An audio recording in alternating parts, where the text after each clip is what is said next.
Hey guys, we're at the 2023 New York Auto Show, and here we have the all-new Subaru Impreza.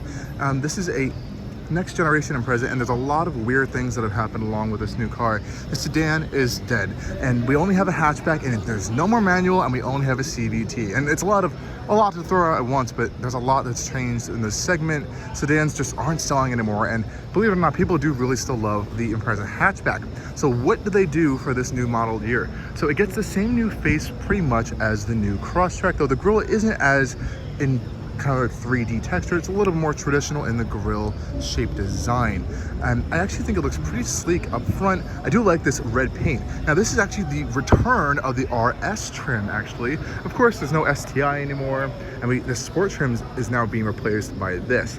Under the hood we're actually getting that more powerful 2.5 liter flat 4 cylinder engine under the hood to give you that extra power. And that's a little bit more befitting of this RS badging right here on the side. I do actually really like that badge. It looks a little silly for not that much sport going on here, and especially for a continuously variable transmission under the hood or under the body. But what is pretty cool is that they actually took the steering rack out of the WRX and put it into this car. So it has a much quicker and sharper steering rack. And I just did a video on the WRX. I'm not sure if it's coming out before or after I post this video, but it actually drives really fantastically. So I'm really excited to get into one of these on the roads and drive it around. Of course, the Impreza, one of the hallmarks of it is it's actually pretty good on fuel economy, and it's a very versatile vehicle. Now this RS model right here is a prototype vehicle, but we are getting these really nice cloth seats with this contrasting red and gray and black fabric. They actually feel quite nice, even though they are fabric material. And of course, if you upgrade to like a more premium version of the Impreza, you can get nicer materials inside. Nonetheless, this is still an economy car, and it's still, I believe, the cheapest all-wheel drive vehicle you can get in the country if you go for the base variant. Out back, again, similar treatment that we saw on the new Crosstrek with those new lobster claw rear taillights right here. And of course, no power rear liftgate, though we do have a decent amount of storage back here for hauling some cargo. We do have a cover on top as well. I don't believe there is a spare. We're gonna find out in a second. No spare in here. So it looks like we just have this storage cubby over here. We can lift that up. It doesn't seem to be lifting up. So have to do some fix-a-flat kit. And of course, no power, like I said, and close that manually. Shut it up real well. Of course, this is riding on an updated version of the Subaru's global architecture, so it's very stiff, rigid, and safe as per usual. And inside, we do have the latest generation of Subaru's Eyesight features. Hopping in the cabin, this is also getting the brand's new infotainment system that we've seen already on the Outback, Ascent, Legacy, as well as in the new WRX. So this is kind of like their new interface that we have here. Massive touchscreen, not the biggest fan of it, not the best system on the planet, but it's the only option you can really get, or you can get that really, really old, yucky looking system on the base models, which honestly I wouldn't even get. This looks a lot better, and I think it works better than that one.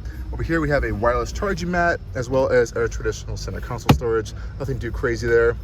12-volt power outlet, heated seat buttons that I think we've had these on our 2003 Forester, so I think they need to change those a little bit. And still no digital gauge cluster. So the Impreza is a little bit behind. Subaru in general is a little bit behind of other competitors, but what they do offer you is safety, general good reliability, good quality, and that cheap entry point for a fantastic all-wheel drive system. And of course, the unique Boxer engines. Out back, a decent amount of storage and space, especially for passengers. A little bit of a small movement up front, but nothing too crazy. And you do get 2 power outlets back here, one USB-C, one USB-A. And you have a little bit of some storage behind the seats as well, which is fantastic.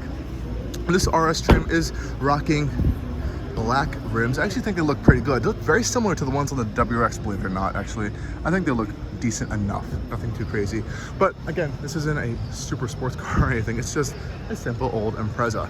Sad that the manual is gone, and it's sad that the sedan is gone. But if you are looking for a car in this class with all-wheel drive, this definitely is a fantastic option, because no vehicle in this class offers a all-wheel drive system this good or this capable. Sure, other vehicles may start offering all-wheel drive in this segment, but nothing works like this symmetric all-wheel drive system do. I'm not just saying that, it's the truth. I've owned a lot of Subarus. We may not have them anymore, than a lot of cars, but they really do some magic with their all-wheel drive systems. Nonetheless, we're at the Subaru stand at the New York Auto Show, which is always fantastic. And if you are guys coming to see this show, definitely stop by Subaru to check it out. Thanks for watching, and stay tuned for a lot more videos coming soon from Allcarnews.